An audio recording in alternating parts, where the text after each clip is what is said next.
Bu hafta ijtimoiy taratqularda Mo'g'ulistonlik yozuvchi Abdulla Savudning turmadan chiqib jon uzganligi haqida uchurlar tarqaldi.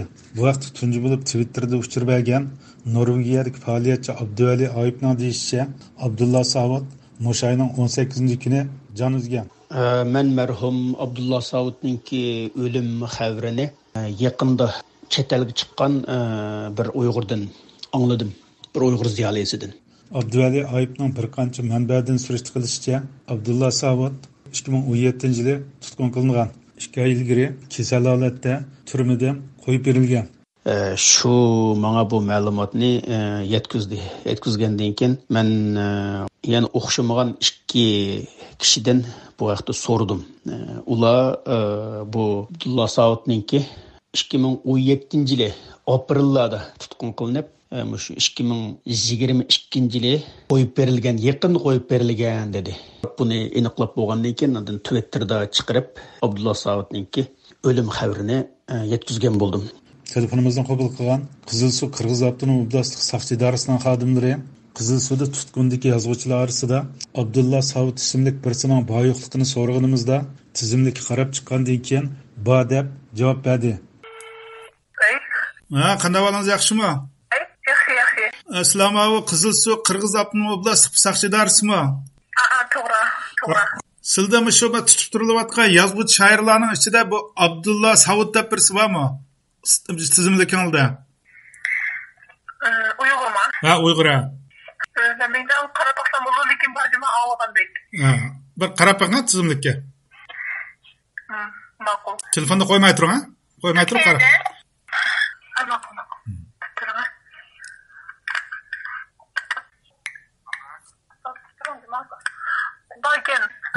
Barmikan? Bu yoq bu qaysini va uning 18-dekabr kuni vafot bo'lganligini dalilladi. Tugab ketgan char uyni tugab ketdimi, doktorxonadami yoki bu turmadimi? To'xtang. Shuni so'ra.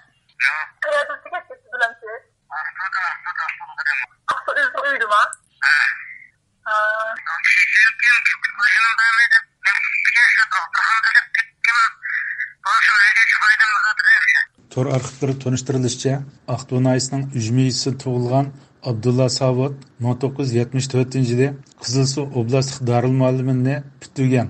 1973-yildan boshlab adabiy ijodiyatga kirishgan avtor uzun mezgil Aqto'y nayisining madaniy ma'rif sohasida xizmat qilgan. 1988-yildan 96-yilga qadar Uyg'ur Abdumraylik Yozuvchilar birlashmasining kasbiy yozuvchisi bo'lgan.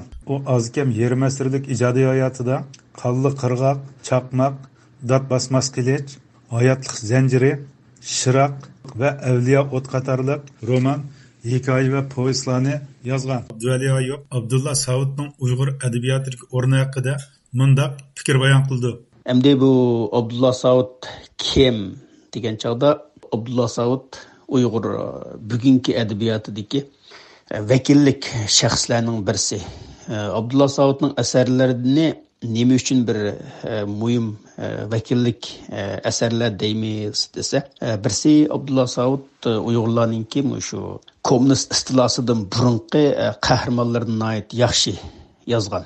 Hozirgi zamon tariximizdagi qahramonlarni ayt yaxshi yozgan. Masalan, Sharqiy Turkiston inqilobininki 1944-yildagi Sharqiy Turkiston inqilobininki janubdagi uchquni bo'lgan O'ytog'i inqilobi haqida nihoyat yaxshi bir post yozgan. Qonli qirg'oq degan posti mush inqilobda muhim rol o'ynagan Anjanbayninki hayotiga bag'ishlangan. Anjanbayning obrazini Qonli qirg'oq degan postda nihoyat yaxshi yaratgan.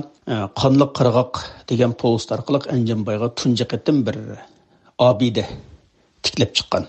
Norvegiya Uyg'ur yer fondi tuzgan tutqundagi ziyolilar tizimlikları bayon qilinishicha, Abdulla Savud ijodiyat hayoti bo'yi Sharqiy Turkiston milliy inqilob tarixini yoritish va qahramonlar abidisini tiklash bilan mashg'ul bo'lg'achqa 2017-yildagi cho'ng tutqun boshlanganda u dastlabki tutqunlar qatorida o'rin olgan. Endi nimaga kirib ketishiga kelsak, Abdulla Savudninki bu lagerga tutilib ketishiga kelsak, albatta buning shu Uyg'ur tarixidagi qahramonlarni ondan bo'libmi bu ikkinchi qitimli Sharq Turkiston Milliy inqilobininki Qashqadagi ta'siri, ya'ni Qashqadagi buning O'ytog'i inqilobi deyilgan bir tarmoqi var edi. Mush ta'sirini nihoyat yaxshi, mukammal yozib chiqqanligi, andan Uyg'ur qahramonlarini qezib, ular haqida mukammal bir xotira, eslima yaratganligi, andan asarlarda hech qachon bir zamonga, kompartiyaning siyosatiga va har xil zamonaviy bu qiziqtirishlarga yer bermaganligi bilan munosabatli bo'lishi mumkin deb qarayman. Ma'lum bo'lishicha, turmaga kirgandan keyin noma'lum sabablar bilan yozuvchining salomatligida og'ir chekinish yuz bergan. Doiralar uning saqlayishiga ko'z yetmagandilar, davolanish uchun oilasiga qaytgan. Ammo uning qo'yib berilishi Uyg'urlandagi qamal mezgiliga to'g'ri kelgachga davolanish imkonlari cheklanib uchirgan. Yetarlik oziq va kerakli doriga erishamagan Abdulla Savod o'ziga turmada yepishgan kasalga taqobil turolmagan. Mazkur saqchi xodimi yozuvchi Abdulla Savodning turmadan kasal holati chiqqanligi va uyda jon uzganligini dalilladi. Bering telefon açıp al, açık kişiye. Çakırın telefonga. Tamam. Telefon sizden soradı da o. Olsa. Öyle tüyüp kestim ama bu öyle Ahtuna isla. Şundak mı? Ahtuna kayırda. Ahtuna kayırda.